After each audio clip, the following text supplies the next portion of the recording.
चक्षुरुन्मीलितं येन तस्मै श्रीगुरवे नमः। गुरवे गौरचन्द्राय राधिकाय तदालय कृष्णाय कृष्णभक्ताय तद्भक्ताय नमो नमः। वाञ्छाकल्पतरुभ्यश्च कृपा सिन्धुभ्यैव च पतितानां पावनेभ्यो वैष्णवेभ्यो नमो नमः। नमो महावदन्याय कृष्णप्रेमप्रदायते कृष्णाय कृष्णचैतन्यनाम्ने गौरत्विषे नमः। हे कृष्ण करुणा सिंधो दीनबंधो जगत्पते गोपेश गोपिका कांत राधा कांत नमस्तुते। तप्त कांचन गौरांगी राधे वृंदावनेश्वरी वृषभानुसुते देवी प्रणमामि हरिप्रिये। वृन्दायै तुलसीदेव्यै प्रियायै केशवस्य च कृष्णभक्तिप्रदे देवी सत्यवत्यै नमो नमः। श्रीकृष्णचैतन्य प्रभु नित्यानन्द श्री अद्वैत गदाधर श्रीवासादि गौरभक्तवृन्द। हरे कृष्णा कृष्ण कृष्ण हरे हरे हरे राम राम राम हरे हरे। आज बहुत विशेष तिथि है, श्री अद्वैत सप्तमी। आज के दिन ही महाविष्णु के अवतार श्री अद्वैताचार्य जी इस जगत में आविर्भूत हुए। उनके स्वरूप के विषय में थोड़ा बताया गया है श्री चैतन्य चरितामृत में। श्री कविराज गोस्वामी ने ब्रजे आवेश रूपत्वाद व्यूहो योपि सदाशिवः स एव अद्वैत गोस्वामी चैतन्य अभिन्न विग्रह। ये गौर गणोदेश दीपिका में कवि कर्णपुर बता रहे हैं, ब्रजे आवेश रूप, जो ब्रज के आवरण रूप से नियुक्त हैं, और योपि सदाशिवः, जो सदाशिव भी हैं, स एव अद्वैत गोस्वामी, वही अद्वैत आचार्य जी हैं। सदाशिव ही जो ब्रज में भी विराजमान हैं एक स्वरूप से, वही अद्वैताचार्य जी हैं। और चैतन्य अभिन्न विग्रह, चैतन्य महाप्रभु से वो अभिन्न विग्रह हैं, अर्थात विष्णु तत्व हैं। और एक स्वरूप में और किस प्रकार से अभिन्न विग्रह हैं? पंच तत्वात्मकम कृष्णम भक्त रूप स्वरूपकम भक्तावतारम भक्ताख्यम नमामि भक्त शक्तिकम। कृष्ण अकेले लीला नहीं कर सकते, इसलिए लीला विलास के लिए वही उन्होंने ही, कृष्ण ही 5 स्वरूप धारण किए। पंच तत्वात्मकम कृष्णम, भक्त रूप स्वयं श्री चैतन्य महाप्रभु के रूप में भक्त का रूप बनाया है। भक्त स्वरूप श्री नित्यानंद प्रभु, भक्तावतार श्री अद्वैताचार्य जी, भक्त शक्ति श्री गदाधर पंडित, और पंचतत्वात्मकम कृष्णम भक्त स्वरूपकम भक्तावतारम भक्ताख्यम, और भक्त जो हैं वो श्रीवास पंडित जी। इस प्रकार से 5 स्वरूपों में श्री चैतन्य महाप्रभु ही प्रकट हैं और वही लीला करते हैं। इसीलिए यहाँ पर भी ये कहा गया है चैतन्य अभिन्न विग्रह। श्री अद्वैताचार्य जी चैतन्य महाप्रभु से अभिन्न हैं। तो दोनों प्रकार से हो गए, विष्णु तत्व हैं एक प्रकार, दूसरा कि महाप्रभु ही 5 स्वरूपों में प्रकट हैं दूसरे तरीके से भी। और एक गौड़ गरुड़ दीपिका में एक बड़ी विशेष बात बताई है इनके विषय में। यश्च गोपाल देह सन ब्रजे कृष्ण से सन्निधौ न नर्त श्री शिवातंत्र भैरवस्य बचो यथा। शिव तंत्र में भैरव जी कहते हैं, एक बार कार्तिक मास में दीप यात्रा महोत्सव हो रहा था। तब उस समय बलराम जी और सदाशिव जी के ग्वाले के रूप के साथ, सदाशिव जी ही ग्वाले के रूप में पहुँचे थे वहाँ पर, और इन दोनों के साथ, बलराम जी के साथ और सदाशिव जी जो ग्वाला बने हुए हैं, इनके साथ में कृष्ण ने खूब नृत्य किया था, जम करके नृत्य किया था। कौन बोल रहा है ये? भैरव, जो कि रुद्र के ही एक अंश हैं। यह देखकर मेरे गुरुदेव शंकर जी ने भावाविलासी होकर चक्र की तरह घूमते हुए चक्र भ्रमण लीला में कृष्ण के नज़दीक नृत्य करना प्रारंभ कर दिया। तो जो शिवजी हैं वो एकदम इतना जोर से तेजी से चक्र की तरह नाचने लगे। श्री कृष्ण की कृपा से सदाशिव जी ने भी दो प्रकार के रूप ग्रहण किए थे, एक तो साक्षात शिव और एक अन्य ग्वाला रूप। तो ग्वाले रूप में अभी बताया ना, इसलिए ब्रज में एक स्वरूप में वो हैं विराजमान। अद्वैताचार्य जी के संबंध में कविराज गोस्वामी ने चैतन्य चरितामृत में वर्णन किया है। स्वरूप दामोदर के कर्चा से महाविष्णुर्जगत्कर्ता मायया सृजत्यदः तस्यावतार एवायम अद्वैताचार्य ईश्वरः। अद्वैतम हरिणाद्वैताचार्य भक्ति संसनात् भक्तावतारमीशम तम अद्वैत आचार्यम आश्रये। ये स्वयं श्री स्वरूप दामोदर गोस्वामी ने लिखा है, जो कि ललिता सखी के अवतार है। महाविष्णु जगत करता, जो महाविष्णु जगत करता हैं, माया द्वारा इस जगत की सृष्टि करते हैं, उनके ही अवतार हैं श्री अद्वैताचार्य जी। और हरि से अभिन्न होने के कारण उनका नाम अद्वैत है, और भक्ति के शिक्षक होने के कारण उनका नाम है आचार्य। तो इस प्रकार से अद्वैत आचार्य दोनों को मिला करके बना है। किस प्रकार से कारणोदक साई के अवतार हैं कि जो कारणोदक साई विष्णु हैं वो दो प्रकार से माया के द्वारा सृष्टि करते हैं। पहला, कोई भी हम काम करते हैं ना, तो एक होता है निमित्त, एक होता है उपादान। जैसे मानो कुम्हार को घड़ा बनाना है। अब घड़ा बनाने के लिए एक तो जो व्यक्ति है वो उसको इच्छा करनी पड़ेगी, है ना। तो वो हो गया मुख्य निमित्त, जो इच्छा करेगा। फिर गौड़ निमित्त, मतलब जिसके द्वारा बनाएगा। अब मान लो मैंने इच्छा कर ली घड़ा बनाने की, लेकिन अगर वो चाक नहीं है तो कैसे बनाऊंगा मैं?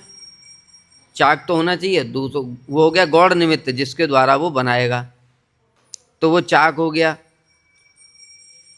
ये गौड़ निमित्त हो गया। अब उपादान होना चाहिए। उपादान अर्थात चाक भी है, कुम्हार भी है, किंतु मिट्टी नहीं है, पानी भी नहीं है। अब कुम्हार इच्छा करके भी क्या करेगा, और चाक के द्वारा भी क्या हो जाएगा? तो कुछ होगा ही नहीं। इसलिए उपादान का भी होने चाहिए, मतलब जिन तत्वों के द्वारा मिला करके वो घड़ा बनाया जाएगा। तो ये तीनों चीज़ होनी चाहिए, एक इच्छा करने वाला, फिर जिसके द्वारा वो कार्य करवाएगा, और तीसरा वो जो वस्तुएं हैं, उपादान तत्व। इसी चीज़ को बिल्कुल ऐसे ही समझो इस सृष्टि के विषय में जो बताया था। मुख्य निमित्त कारण वो हैं श्री कारणोदक साई विष्णु। वो इच्छा करते हैं, इच्छा करते हैं कि अनंत कोटि ब्रह्मांड प्रकट हों, तो वो है निमित्त, निमित्त कारण है। अब प्रकट हों तो करेंगे कैसे? कुछ गौड़ निमित्त भी होना चाहिए। अब वो गौड़ निमित्त ही है माया। भाई कुम्हार ने इच्छा करी, अब इच्छा करने के बाद क्या करना पड़ेगा? वो चाक को चलाना भी तो पड़ेगा। तो चाक को चलाएगा और उसके ऊपर में वो मिट्टी और पानी मिला करके डालेगा, तब वो चाक से फिर घड़ा बनेगा। ऐसा ही होगा ना। उसी प्रकार से कारणोदक साई विष्णु कुछ नहीं करेंगे, करेगी माया। उसको समझो चाक। गौड़ निमित्त। और इच्छा कौन करेगा? कारणोदकशाही। लेकिन माया तो जड़ है, जैसे चाक जड़ है, अपने आप नहीं चलेगा वो, कि मैंने बस इच्छा किया और वो अपने आप चलने लगा, ऐसा तो नहीं होगा। चलाना तो कुम्हार को पड़ेगा ना। तो कुम्हार यानी जो कारणोदकशाही विष्णु हैं, वो कैसे चलाते हैं उसको? ईक्षण के द्वारा। माया तो जड़ है, लेकिन उनका ईक्षण चिन्मय, वो जो चिन्मय ईक्षण है वही माया में प्रवेश करता है। जब उसी के द्वारा माया सक्रिय हो जाती है। माया निष्क्रिय रहती है। माया तो छाया है, जो हम लोग देखते हैं अपनी छाया, वो छाया थोड़ी चेतन है। हम चेतन हैं, छाया जड़ है। लेकिन जो चेतन है, जब चेतन जैसे जैसे काम करता है, तो जो छाया भी वैसे वैसे दिखती है करते हुए। तो इसलिए जो भगवान है, भगवान का ईक्षण ही चेतन है, चिन्मय है। वो माया के प्रति संलग्न होता है। यद्यपि वो चेतन का भी आभास है, लेकिन इतना विस्तार में नहीं जा रहे हम।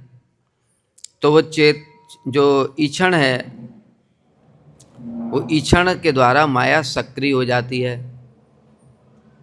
अब वो ये माया सक्रिय होने का मतलब समझो, कुम्हार का जो चक्का है वो चालू हो गया।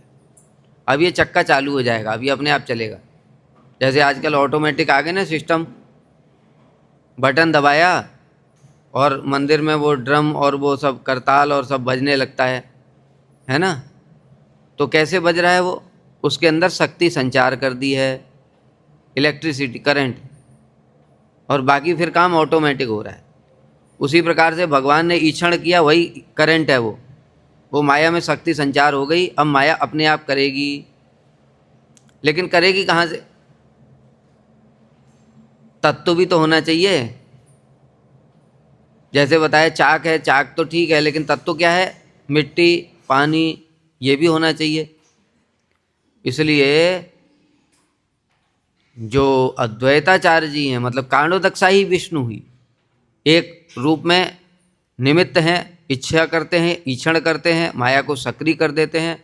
और दूसरे रूप में, प्रधान के रूप में, उपादान के रूप में वो माया से मिलते हैं, वो तत्व के रूप में। उस तत्व से फिर तब वो सब सृष्टि, सब ब्रह्मांड प्रकट होते हैं। वही अद्वैताचार्य जी, मतलब कारणोदकशाही दो रूपों में सृष्टि करते हैं। ये है, ये तत्व है।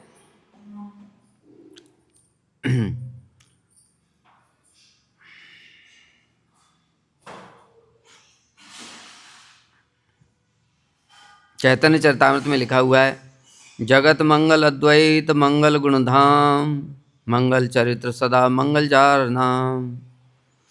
जगत मंगल, अद्वैताचार्य जी जगत के लिए मंगल स्वरूप हैं। उन्होंने जितना जगत का मंगल किया, किसी ने नहीं किया। कैसे? क्योंकि वो जगत के लोगों को भक्ति से विमुख देख करके बड़े दुखी हो गए। संतों का लक्षण क्या होता है? पर दुख दुखी। उनका अपना कोई दुख नहीं होता है। अरे वो तो भगवान है, उनका क्या दुख है? भगवान का स्वरूप क्या है? आनंद। वो तो आनंदमय है, उनको कोई दुख कैसे हो सकता है? स्पर्श भी नहीं कर सकता। किंतु फिर भी वो यहाँ पर आए जगत में, और जगत में आकर के देखा लोग भक्ति से विमुख हैं। कुत्ते बिल्ली की शादियों में लाखों लाखों रुपया खर्च कर रहे हैं। जो शास्त्र का ज्ञान है वो केवल पांडित्य को प्रकाशित करने के लिए ही रह गया है। अर्थात उसको, पांडित्य को दिखा दिखा करके लोग एक दूसरे को परास्त करना और उससे वो लेना, दिग्विजयी, मैं दिग्विजयी हूँ। यही बस शास्त्र का प्रयोजन रह गया। शास्त्र का वास्तविक प्रयोजन क्या है? विद्या क्या है? भगवान की भक्ति ही विद्या है। तो ये तो कोई जानता ही नहीं है। सब एक दूसरे से, सारे ब्राह्मण तर्क कुतर्क इसी सब में डूबे हुए हैं। इस प्रकार से जगत को भक्ति से विमुख देख करके अद्वैताचार्य जी से रहा नहीं गया, और अद्वैताचार्य जी ने संकल्प कर लिया कि अगर भगवान प्रकट नहीं हुए तो मैं ही चतुर्भुज रूप धारण करके फिर इनका सर्वनाश कर दूंगा, इन पाषंडियों का। ऐसा उन्होंने संकल्प कर लिया। इसलिए तुलसी दल मात्रेण जलस्य चुलुकेन वा विक्रीणीते स्वमात्मानं भक्तेभ्यो भक्तवत्सलः। आचार्य भी हैं वो भक्ति के, बताया भगवान से अभिन्न है इसलिए अद्वैत हैं, और भक्ति के आचार्य भी हैं क्योंकि भक्ति की शिक्षा देने वाले हैं। किस प्रकार से शिक्षा दिया? खुद उसका पहले आचरण किया। आचार्य किसको कहते? आचिनोति या शास्त्रार्थम आचार्य स्थाप्यत्यपि स्वयं आचरते यस्मात् आचार्यस्तेन कीर्तितः। जो शास्त्र तो बहुत हैं किंतु उन शास्त्रों में से देखते हैं कि कौन से शास्त्र में भक्ति की बातें हैं, उन शास्त्रों को पहले संकलन करते हैं। अद्वैताचार्य जी ने भी ऐसा ही किया। फिर स्वयं आचरण करते हैं। आचरण में बताया, उसमें पढ़ा उन्होंने भगवान को कैसे वशीभूत किया जा सकता है। उन्होंने पढ़ा तुलसी दल मात्रेण जलस्य चुलुकेन वा। अगर कोई जल में तुलसी अर्पण करके भगवान को समर्पित करता है तो भगवान इतने भक्त वत्सल हैं कि उसके द्वारा बिक जाते। इसलिए अद्वैताचार्य जी गए गंगा जी के तट पर और उन्होंने गंगा जल लिया और गंगा जल में तुलसी दे करके और भगवान का आह्वान किया, तुलसी दल मात्रेण जलस्य चुलुकेन वा भक्तेभ्यो भक्तवत्सला। भगवान भक्ति के भक्तवत्सल होने के कारण भक्तों के द्वारा बिक जाते हैं, इसलिए प्रभु आपको आना ही पड़ेगा बस। और ये अर्पण कर दिया उनको। तो इस प्रकार से उन्होंने जगत का मंगल किया। उनकी वो जो हुंकार थी, वो हुंकार ही भगवान के धाम में गई और भगवान का सिंहासन डोलने लगा। भगवान ने देखा, अरे मेरा भक्त मुझे पुकार रहा है और तुलसी दल के द्वारा तो इसने मुझे खरीद लिया, अब मैं इसका ऋण कैसे चुकाऊंगा? अब तो एक ही उपाय है, मुझे खुद ही आना पड़ेगा। इसलिए उन्होंने ही महाप्रभु को इस जगत में अवतरित कराया। यहाँ विशेष बात समझने वाली है, शास्त्र की कोई भी बात गलत नहीं है, सामंजस्य करना चाहिए। कृष्ण महाप्रभु के रूप में अवतरित हुए, उनको तो होना ही था क्योंकि उनके हृदय में राधा जी के भावों को आस्वादन करने के लिए लोभ हुआ है। लेकिन शीघ्र हुए क्योंकि अद्वैताचार्य जी ने कराया। वो तो आ ही जाते, इसमें कोई संदेह नहीं है, क्योंकि वो कभी भी आते, उनकी अपनी इच्छा है, कृष्ण स्वतंत्र हैं, उनको राधा जी के भावों का आस्वादन करना है, कभी भी आ सकते हैं। तो मुख्य का मुख्य कारण है जो महाप्रभु के अवतार का, वो वही है। श्री राधाया प्रणय महिमा कीदृशो वाने वासाद्यो इनाद्भुत मधुरमा कीदृशो वा मदीय सौख्यं चास्या मदन कीदृशम वेत्ति लोभा तद्भावाढ़ समझनी सची गर्भ सिंधु हरिंदु। श्री राधा जी के प्रेम की महिमा कैसी है, वो मेरी मधुरिमा कैसी है जिसका राधा जी आस्वादन करती हैं, और मेरी मधुरिमा का आस्वादन करके राधा जी को कैसा सुख होता है। इन तीन चीज़ों को जानने के लिए ही कृष्ण महाप्रभु के रूप में अवतरित हुए। लेकिन जब अद्वैताचार्य जी ने जब हुंकार करी तो कहा, भाई अब तो तुरंत जाना पड़ेगा। जैसे हम लोग सुनते हैं ना गजेंद्र के लिए, गजेंद्र ने जब पुष्प अर्पण किया तो नारायण बैकुंठ में तुरंत गरुड़ के ऊपर आसन भी नहीं लगाया, लक्ष्मी जी पादुका दे रही वो भी नहीं पहनी और सीधे चले आए। इसी प्रकार से मुख्य का गौड़ कारण है अद्वैताचार्य जी के द्वारा पुकार। तो अद्वैताचार्य जी ने पुकारा और कृष्ण स्वयं महाप्रभु के रूप में अवतरित हो गए और सारे जगत को प्रेम की बाढ़ में डुबो दिया। देखो अभी जो बताया, जगत मंगल अद्वैत। सबसे बड़ा मंगल क्या है? भक्ति ही सबसे बड़ा मंगल है। और हम लोग तो सामान्य साधारण भक्ति भी नहीं कर पा रहे हैं। साधन भक्ति हमसे तो वो भी नहीं हो रही है। और अद्वैताचार्य जी जगत के लिए कितने मंगल स्वरूप है। उन्होंने जो दुर्लभ प्रेम था, जो कि महाप्रभु एक कल्प में एक बार ही देते हैं, वो दुर्लभ प्रेम सारे जीवों को, पापी पाषंडी कोई विचार किए बिना सबको दिलवा दिया। किस वजह से हुआ ये सब? अद्वैताचार्य जी के कारण।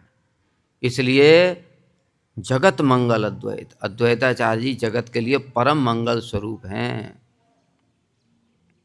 जो भक्ति इतनी दुर्लभ है वो सबको उन्होंने घर घर जाकर के बंटवाई। मंगल गुण धाम और मंगलमय गुणों के धाम हैं, जो बताई दी हमने कैसे उनके अद्भुत गुण हैं। भक्ति की शिक्षा देने वाले, भक्ति का आचरण करने वाले, भक्ति को प्रकाशित करने वाले, भगवान की महिमा को प्रकाशित करने वाले। मंगल चरित्र सदा, उनका चरित्र भी सब समय मंगल है और उनका नाम भी मंगल है।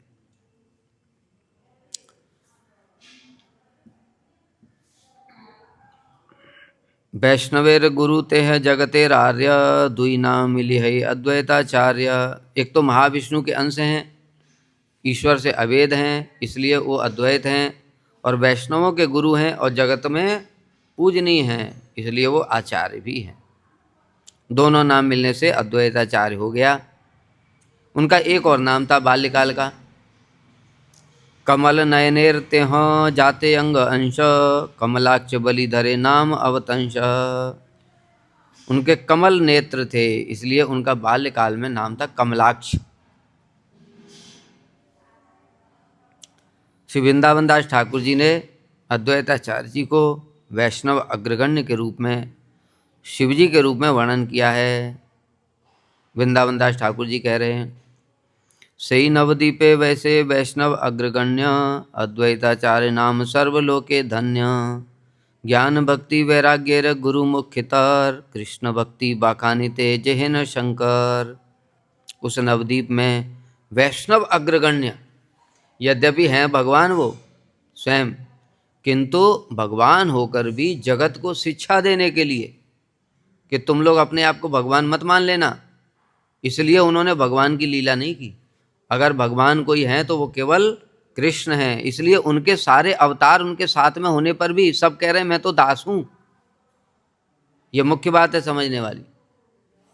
क्या बोलते हैं श्री अद्वैताचार्य जी, चैतन्येर दास मुई चैतन्येर दास, चैतन्येर दास मुई तार दासेर दास, ये तो बलि नाचे गाए हुंकार गंभीर। क्या कहते हैं अद्वैताचार्य जी कि देखो भाइयों, मैं चैतन्य का दास हूँ, मैं चैतन्य का दास हूँ, और उनका दास क्या, मैं तो उनके दासों का दास हूँ। इस प्रकार से गंभीर हुंकार करते हैं और प्रेम में नाचते हैं। ये सब शिक्षा क्यों दे रहे हैं? इसीलिए दे रहे हैं कि जगत के लोग अभी भी बहुत देखा जा रहा है अपने आप को भगवान घोषित कर देते हैं। अरे भाई, अद्वैताचार्य जी तो स्वयं भगवान ही है, और उनकी तो बात छोड़ो, नित्यानंद प्रभु स्वयं बलदेव हैं, भगवान के द्वितीय प्रकाश हैं वो, लेकिन वो भी अभिमान करते हैं मैं चैतन्य का दास हूँ। ये दोनों परमार्थ की दृष्टि से, मतलब जगत में लौकिक जो लीला कर रहे हैं उस दृष्टि से दोनों महाप्रभु के गुरु तुल्य हैं। कैसे? अद्वैताचार्य जी हैं माधवेंद्रपुरी के शिष्य, और महाप्रभु हैं उनके शिष्य के शिष्य। तो अद्वैताचार्य जी उनके गुरु तुल्य हुए लौकिक दृष्टि से, और नित्यानंद प्रभु को तो पूछो ही मत, वो तो लक्ष्मीपति तीर्थ के शिष्य हैं, मतलब परम गुरुदेव के तुल्य हैं, महाप्रभु के परम गुरुदेव के तुल्य। अद्वैताचार्य जी तो गुरु जी के तुल्य हुए, चाचा गुरु, और वो तो माधवेंद्रपुरी लक्ष्मीपति तीर्थ के शिष्य, माधवेंद्रपुरी लक्ष्मीपति तीर्थ के शिष्य हैं श्री नित्यानंद प्रभु। सोचने वाली बात है, वो कहाँ पर हैं? तो इसलिए वो परम गुरुदेव जैसे हो गए, लेकिन दोनों महाप्रभु के चरण पकड़ लेते हैं, कहते हैं प्रभु हम आपके दास हैं। क्यों दिखा रहे हैं? क्योंकि कृष्ण ही स्वयं भगवान है, ये दिखाने के लिए। बाकी सब, अरे हम अवतार हो, विष्णु अवतार होकर भी हम उनके दास हैं, तो तुम लोग क्या हो? तुम लोग तो तुच्छ जीव हो, अपने आप को भगवान क्यों कह रहे हो? इस प्रकार की शिक्षा देने के लिए ही दोनों यहाँ पर लीलाएं कर रहे हैं। और अद्वैताचार्य जी ने तो एक विशेष लीला ही प्रकाशित की इस चीज को सिद्ध करने के लिए ही। क्या हुआ, एक समय महाप्रभु नरवत लीला में हैं, लेकिन अद्वैताचार्य जी जानते हैं ये कृष्ण हैं, अब वो नरवत लीला के कारण इनके गुरु तुल्य बुद्धि रखते हैं, हम माधवेंद्रपुरी के शिष्य हैं, इसलिए गुरु तुल्य बुद्धि रखते हैं। अद्वैताचार्य जी को बड़ा खराब लगता है, भाई महाप्रभु प्रणाम कर रहे हैं, अद्वैताचार्य जी से सहन नहीं होता है, बार बार सोचते हैं क्या करूं क्या करूं, कुछ समझ में नहीं आता। एक दिन प्लान बनाया कि मैं सारे जगत को दिखा दूंगा ये मेरे प्रभु हैं। नवद्वीप से चले गए शांतिपुर, और शांतिपुर में जाकर के योग वासिष्ठ का पाठ करने लगे। योग वासिष्ठ मतलब मायावादी ग्रंथ अहम ब्रह्मास्मि वाला। और अद्वैताचार्य जी हैं तो वैष्णवों के गुरु, और पाठ कर रहे योग वासिष्ठ का। महाप्रभु को पता चला ये बात, भक्तों ने जाकर के बता दिया जब प्रभु प्रभु वो अद्वैताचार्य तो वहाँ शांतिपुर में जाकर के योग वासिष्ठ पाठ कर रहे हैं। बस महाप्रभु से तो कंट्रोल ही नहीं हुआ, और गए एकदम से दौड़ते हुए, और अद्वैताचार्य जी पाठ कर रहे थे, किताब किताब फेंक दी और उनके ऊपर चढ़ करके दे घूंसा दे घूंसा दे घूंसा, जम करके मारा। और सीता ठकुरानी आ गई, उनकी पत्नी, वो हाथ जोड़ रही, प्रभु बस ये तो बूढ़े हैं, अरे मर जाएंगे। तो महाप्रभु ने फिर छोड़ा उनको। जब अद्वैताचार्य जी उठे, खड़े होकर के जम के नाचने लगे। जब नाचने लगे तब महाप्रभु कहे ये नाच क्यों रहा है पिटाई खाकर। तब महाप्रभु को थोड़ा होश आया, अभी तो भावावेश में तो पीट दिया। तब महाप्रभु को समझ में आया, और अद्वैताचार्य जी नाचते नाचते कहने लगे आज मेरा जीवन सार्थक हो गया, आज मैंने जगत में सिद्ध कर दिया चैतन्य मेरे प्रभु हैं, मेरे प्रभु हैं, मेरे प्रभु हैं। तब जाकर के चैतन्य महाप्रभु को अपनी गलती समझ में आई, अरे ये तो भावावेश में गलत कर दिया। लेकिन अद्वैताचार्य जी सफल हो गए, जो वो करना चाहते थे उन्होंने वो काम कर दिया। क्या? ये मेरे प्रभु हैं, हम इनके दास हैं, इस बात को जगत अच्छे से जान ले। इसलिए अद्वैताचार्य जी ने एक और शिक्षा दी, बताया ना, आचार्य स्वयं आचरण करते हैं फिर जगत को शिक्षा देते हैं। उनके 6 पुत्र थे, 6 पुत्र में से 3 पुत्र थे वो अद्वैताचार्य को भगवान मानते थे, महाप्रभु को भगवान नहीं मानते थे। इसलिए उन्होंने उन 3 पुत्रों को त्याग कर दिया, और वो जो बाकी 3 पुत्र थे वो महाप्रभु को भी भगवान मानते थे और अद्वैताचार्य को भी भगवान मानते थे, उनको ही पुत्र माना। तो इस प्रकार से एक बार नहीं, सब प्रकार से उन्होंने भक्ति के आचरण की शिक्षा प्रदान की। और कृष्ण भक्ति का वर्णन करने के लिए तो वे महादेव के ही समान हैं। जैसे शिव जी सब समय पार्वती देवी को कृष्ण कथा वर्णन करते हैं, भगवान की महिमाएं सुनाते हैं, उसी प्रकार से श्री अद्वैताचार्य जी भी सब समय कृष्ण कथा करते हैं।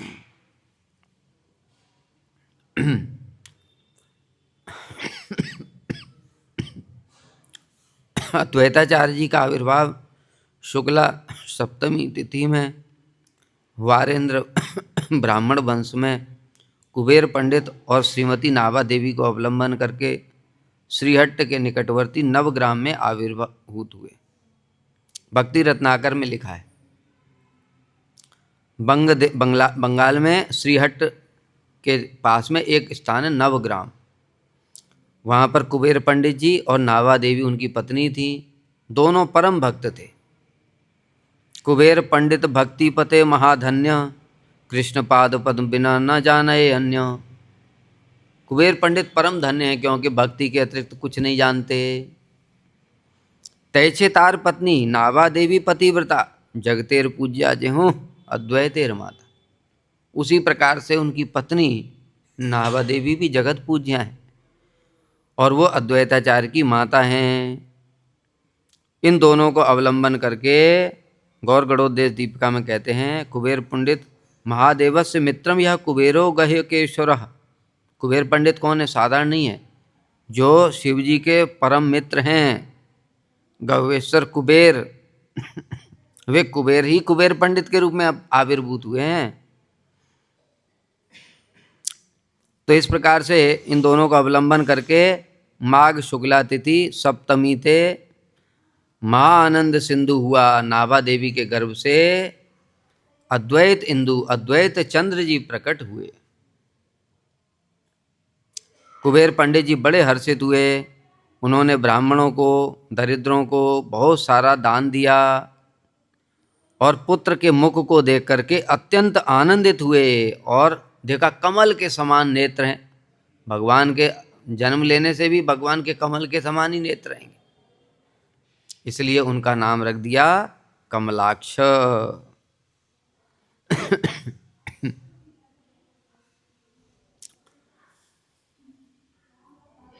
एक और भी विशेष बात है, कुछ लोग उनका आविर्भाव शांतिपुर में भी बताते हैं, क्योंकि श्री जानवा ठाकुरानी के दीक्षित शिष्य से थे श्री नित्यानंद दास। उन्होंने एक प्रेम विलास ग्रंथ लिखा है। उस प्रेम विलास ग्रंथ में उनका आविर्भाव स्थान श्री शांतिपुर धाम भी बताया है। तो कोई फर्क नहीं पड़ता उससे, उनका आविर्भाव कहीं भी हो, जहाँ पर भी वो रहते हैं वो धाम है, क्योंकि शांतिपुर में रहते थे।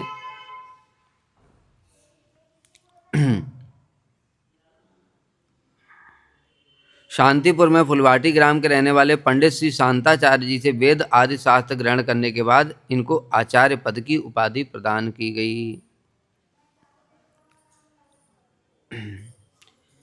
और उसके बाद में जो एक नरसिंह पंडित थे, नरसिंह पंडित, वो नरसिंह पंडित के पुत्री थी दो, श्री सीता ठाकुरानी और श्री श्रीदेवी।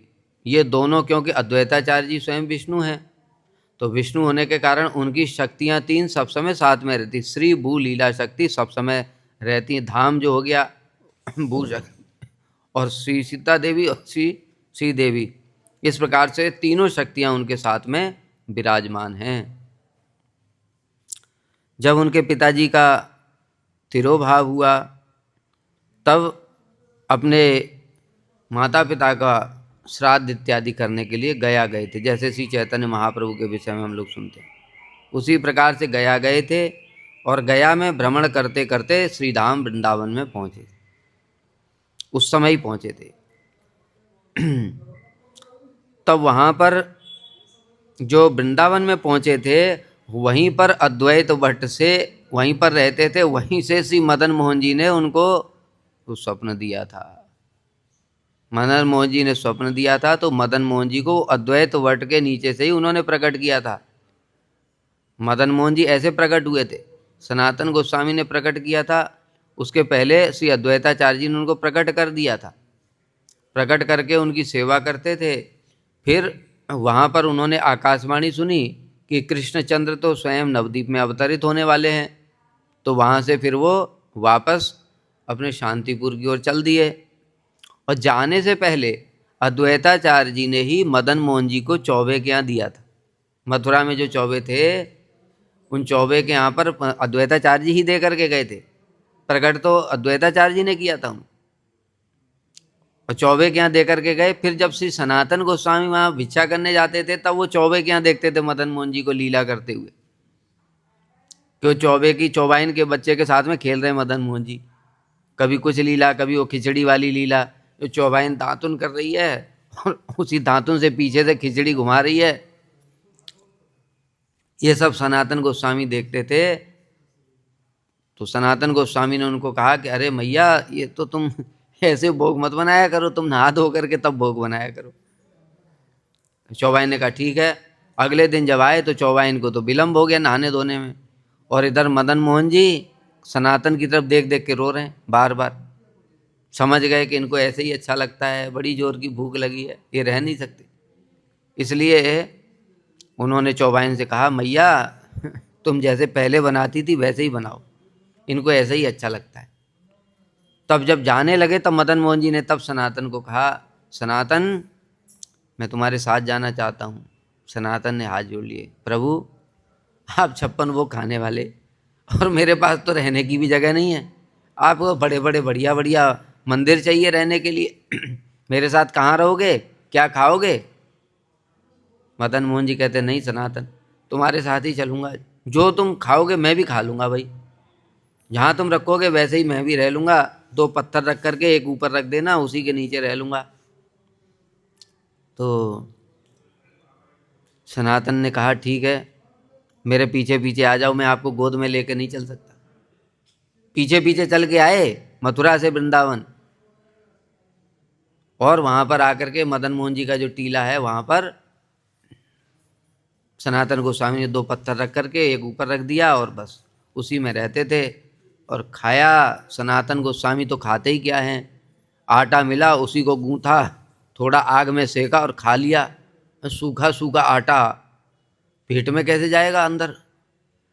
अब मदन मोहन जी ने 1 दिन खा लिया, 2 दिन खा लिया, अब तो बस भाई अंदर ही नहीं जाता, जैसे तैसे कब तक खाएंगे।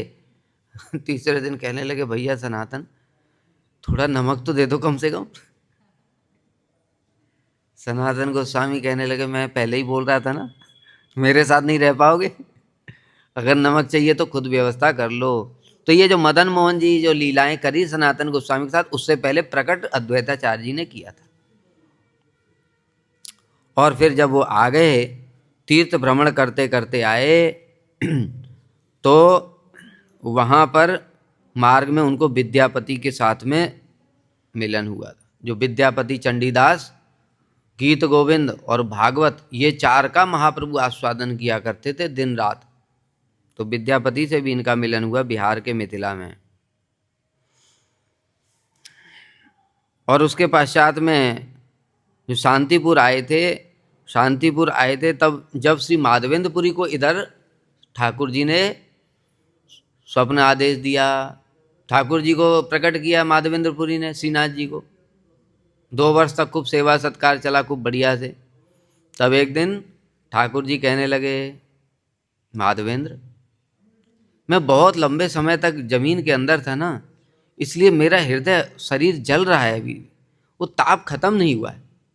तुम एक काम करो, तुम जाकर के मलया चंदन लेकर के आओ, उड़ीसा में मिलता है, पुरी में। तो माधवेंद्रपुरी भगवान का आदेश जान करके तुरंत ही वहाँ से चल दिए। और चलते चलते नवदीप शांतिपुर से होते हुए तब इधर आए थे उड़ीसा। तो उस समय माधवेंद्रपुरी जब गए थे वहाँ पर शांतिपुर में, वहीं पर अद्वैताचार्य जी के घर में रुके थे। अद्वैताचार्य जी ने उनके प्रेम के लक्षणों को देख करके, क्यों, माधवेंद्रपुरी प्रेममय कलेवर, प्रेममय जत सब संगे अनुचर, कृष्ण भक्ति रस बिनु नाही का आहार, माधवेंद्रपुरी देह कृष्णेर बिहार। क्या अद्भुत बात बताई माधवेंद्रपुरी की महिमा। अरे उनका पूरा शरीर प्रेममय है, जैसे हमारा शरीर ये सारा जड़मय है, पंच तत्व का बना है, उसी प्रकार से माधवेंद्रपुरी का शरीर प्रेम का बना हुआ है। क्षण क्षण में वो रोमांचित हो जाते हैं, मूर्छित हो जाते हैं, नेत्रों से अश्रु धारा प्रवाहित होने लगी है। और अद्वैताचार्य जी कौन है?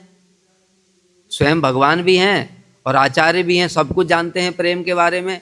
इसलिए उन्होंने जब माधवेंद्रपुरी को देखा तो आश्चर्य में पड़ गए, अरे ये तो पूरा प्रेममय है।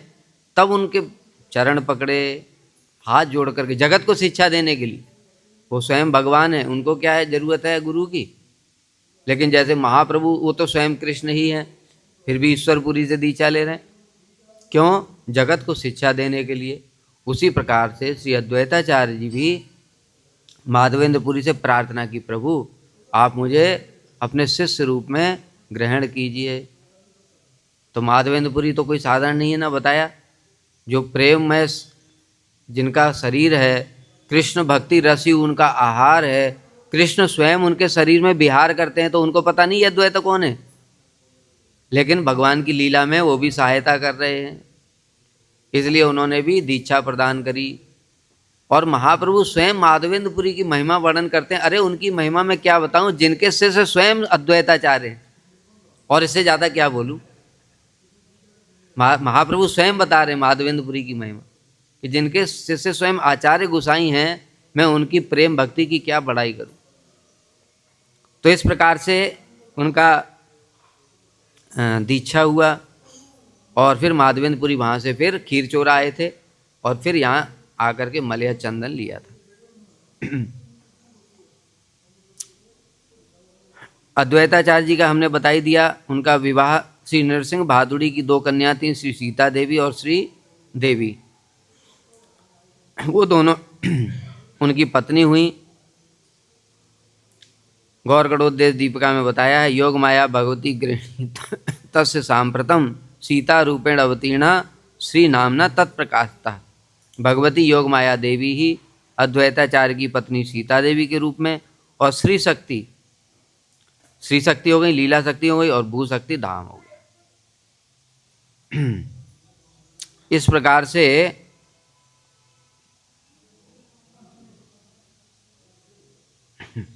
श्री अद्वैताचार्य जी शांतिपुर धाम में रहते थे। अब यहाँ पर बता रहे हैं कि जो माधवेंद्रपुरी हैं वही जो श्री चैतन्य महाप्रभु ने इस जगत में जो कल्प वृक्ष प्रकट किया प्रेम भक्ति का, उसके मूल अंकुर, प्रथम अंकुर हैं श्री माधवेंद्रपुरी, और उनके शिष्य हुए श्री ईश्वरपुरी। उस रूप में ये अंकुर थोड़ा प्रस्फुटित हुआ। महाप्रभु माली होते हुए भी स्वयं तना भी हैं, उस पेड़ का तना है श्री चैतन्य महाप्रभु, और उसकी दो शाखाएं हैं, वृक्षेर ऊपरे शाखा हैला द्विस्कंद, एक अद्वैत नाम आर नित्यानंद। ये जो प्रेम रूपी वृक्ष है, इसके प्रथम अंकुर कौन हुए? माधवेंद्रपुरी। फिर वो अंकुर थोड़ा और बढ़ा, जो थोड़ा सा पौधा जैसा दिखता है, वो श्री ईश्वरपुरी, और फिर वो बड़ा होकर के जब मोटा तना हो जाता है, वो है स्वयं श्री चैतन्य महाप्रभु। वो तना भी हैं और माली भी हैं, उसको पोषण भी कर रहे हैं। और फिर ऊपर जब गया तो उससे दो शाखा निकली, एक श्री नित्यानंद प्रभु और एक श्री अद्वैताचार्य। श्री चैतन्य महाप्रभु जब इस जगत में आते हैं तो उसमें वर्णन है, कृष्ण वर्णम तुषा अकृष्णम सांगो पांगास्त्र पार्षदम यज्ञ संकीर्तन प्राय यजंत ही सुमेधसः। कृष्ण वर्णम, ये श्री चैतन्य महाप्रभु के लिए श्लोक है, भागवत में वर्णन है महाप्रभु के अवतार का। कृष्ण वर्णम, जो सब समय कृष्ण वर्ण का उच्चारण करते रहते हैं, कृष्ण कृष्ण कृष्ण कृष्ण, इस प्रकार। तुषा अकृष्णम, तुषा माने अंग कांति, जिनकी अंग कांति अकृष्ण, यार गौर है, गौर वर्ण है। और सांगो पांगास्त्र पार्षदम, अपने अंग, उपांग और अस्त्र और पार्षद के साथ इस जगत में अवतरित हुए हैं। उनके अंग कौन है? विष्णु तत्व, विष्णु तत्व ही उनके अंग हैं। इसलिए श्री अंग हो गए श्री अद्वैताचार्य और श्री नित्यानंद प्रभु। उपांग कौन हो गए? जो अंग के अंग हैं, जो श्रीवास पंडित जी इत्यादि, ये उपांग हो गए। और सांगो पांग अस्त्र, अस्त्र कौन है? महाप्रभु का अस्त्र क्या है? श्री हरिनाम संकीर्तन। और पार्षद स्वरूप दामोदर, रामानंद राय, ये सब रूप गोस्वामी, सनातन, सब के सब पार्षदों को लेकर के इस जगत में अवतरित हुए। इस प्रकार से श्री अद्वैताचार्य जी ने महाप्रभु को इस जगत में अवतरित कराया। वो परम मंगल स्वरूप हैं। हम लोग फिर संध्या के समय भी उनकी महिमा श्रवण करेंगे।